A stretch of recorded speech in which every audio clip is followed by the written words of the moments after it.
Bonjour et bienvenue dans cette nouvelle vidéo de l'Académie. Je suis Adrien Dubois, entraîneur de golf et aujourd'hui je vais vous montrer comment réussir à compresser votre balle facilement en 3 étapes. Voir comment arrêter de malheureusement avoir des mauvais contacts sur le parcours ou sur le practice. Aujourd'hui je vais vous montrer donc 3 phases clés dans votre swing. Pourquoi 3 phases clés? Eh bien, pour avoir un swing plus régulier, il ne faut pas oublier une chose. La toute première, c'est de pouvoir comprendre que l'automatisation passe par des positions qui sont figées et par certains mouvements. Et dans ces mouvements, il y a des positions clés. Moi, je vais vous en proposer 3. Une posture adaptée pour compresser votre fer. Ensuite, un backswing avec un drill bien identifié. Et on terminera donc par l'enclenchement qui va nous permettre d'assurer justement la bonne propulsion de la balle et d'arrêter de faire trop de top ou trop de gratte. Alors une vidéo ne suffira pas, vous vous en doutez bien. Donc pour vous aider en tout cas à progresser dans les meilleures conditions, j'ai créé un programme qui s'appelle Swing Sculpt qui est entièrement gratuit, que vous pouvez retrouver en dessous de cette vidéo.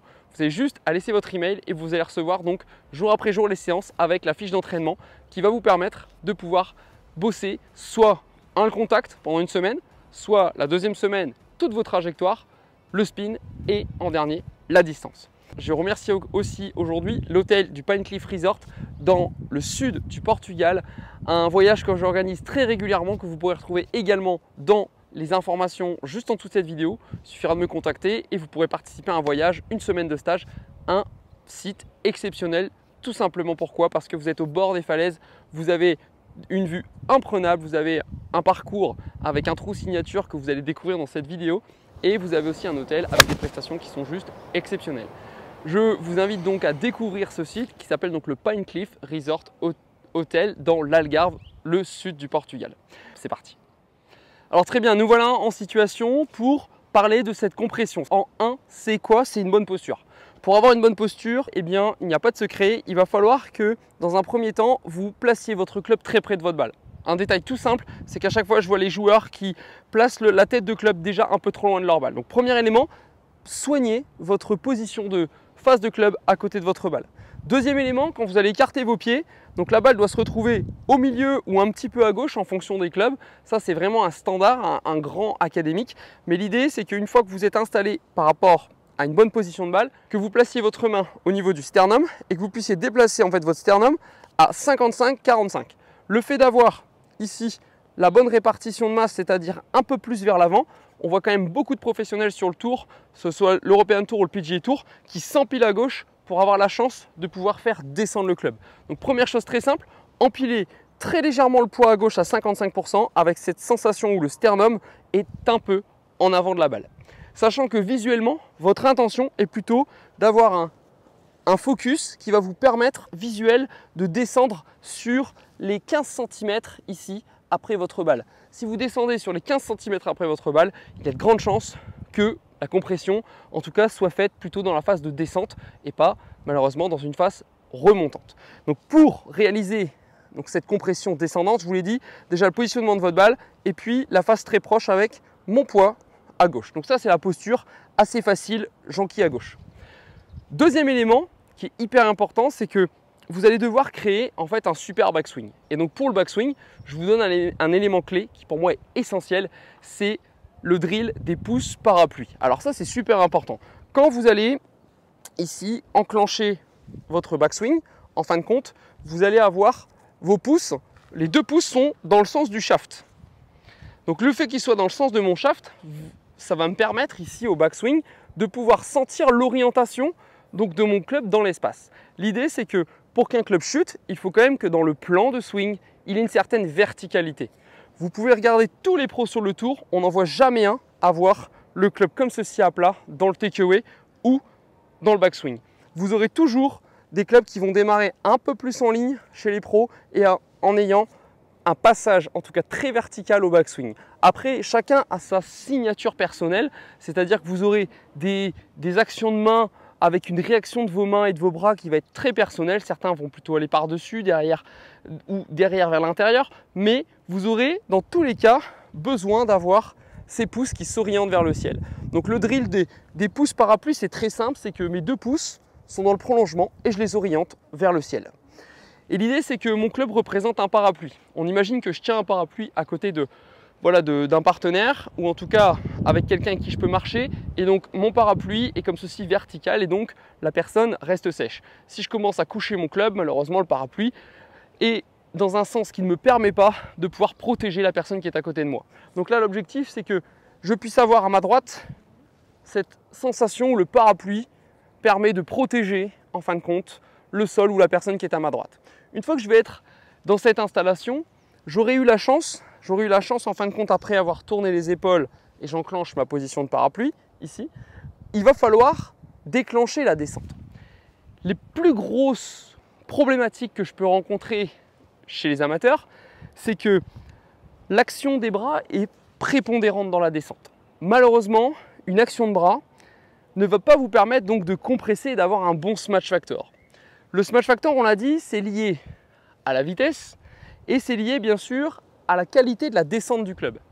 Donc si vous n'enclenchez que les bras, vous n'utilisez pas ce que j'appelle les gros muscles. Les gros muscles, c'est tout simplement le tronc, le dos et plutôt tout ce qui est fessier avec jambes. Dès que je vais utiliser les petits muscles, biceps, avant-bras, poignets, mains, je vais plutôt être dans une utilisation de force et pas dans un système de lancer qui part de mon centre. Donc l'objectif, c'est de pouvoir créer un backswing plutôt vertical et à partir de là, l'image, ça va être de pouvoir tourner en un seul bloc jusqu'à une position de finish très bien identifiée. Je vous le dis, le plus gros problème que je vois, c'est quoi? C'est trop figé ici sur la balle, trop figé dans les backswings et pas. On vient de parler des pouces parapluies qui me permettent d'orienter mon shaft. L'idée, c'est maintenant de pouvoir, après un bon backswing, de pouvoir déclencher cette rotation jusqu'au bout. Si je déclenche la rotation jusqu'au bout, je crée de la vitesse, j'aurai la chance de faire chuter le club et je vais pouvoir donc avoir la création d'un lancer. Si je lance, mon contact a beaucoup plus de chances d'être réussi que si je suis dans l'action de frappe uniquement avec les bras.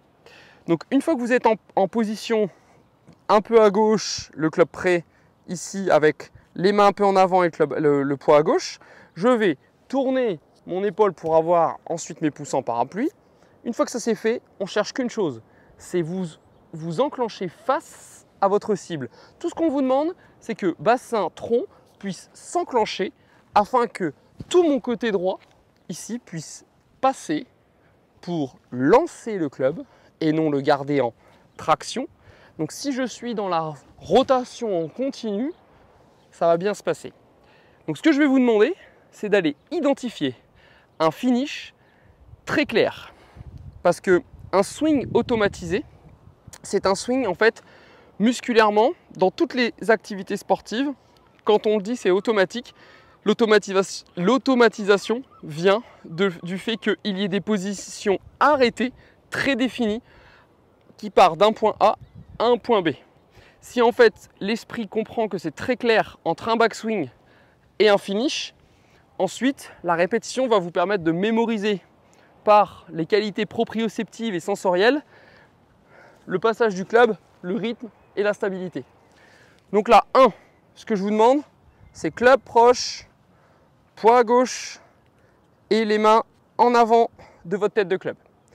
2, je tourne, je suis dos à la cible et quand je suis dos à la cible, les pouces parapluie, c'est-à-dire que les pouces tiennent le shaft dans le sens d'un parapluie. À partir de ce moment, je vais vous demander de pivoter autour de votre axe, donc de votre colonne vertébrale, en une seule fois vers le finish. Et pour faire ça, je déroule très tôt mon genou droit et mon regard suit aussi le finish. Je dois me retrouver dans une position élancée avec la jambe gauche, sur le bout de ma chaussure avec la pointe droite et je suis face à ma cible pour tenir.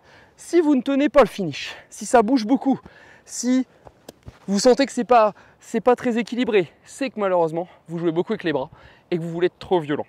Donc laissez-vous trouver tout simplement votre propre rythme. Si vous sentez que c'est trop haut, c'est pas grave, on redescend. Mais ayez la chance de jouer avec vos gros muscles. Donc 1, 2, je tourne, pouce parapluie, 3, j'ouvre, je déroule côté droit et j'ai un finish bien identifié.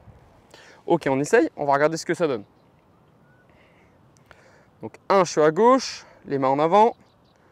2, je tourne, pouce parapluie, 3, je tourne. Ok, vous voyez, hop là, ça bouge un petit peu. Donc pourtant, c'était un super coup de golf en termes de compression. C'était vraiment top. On va en faire une seconde.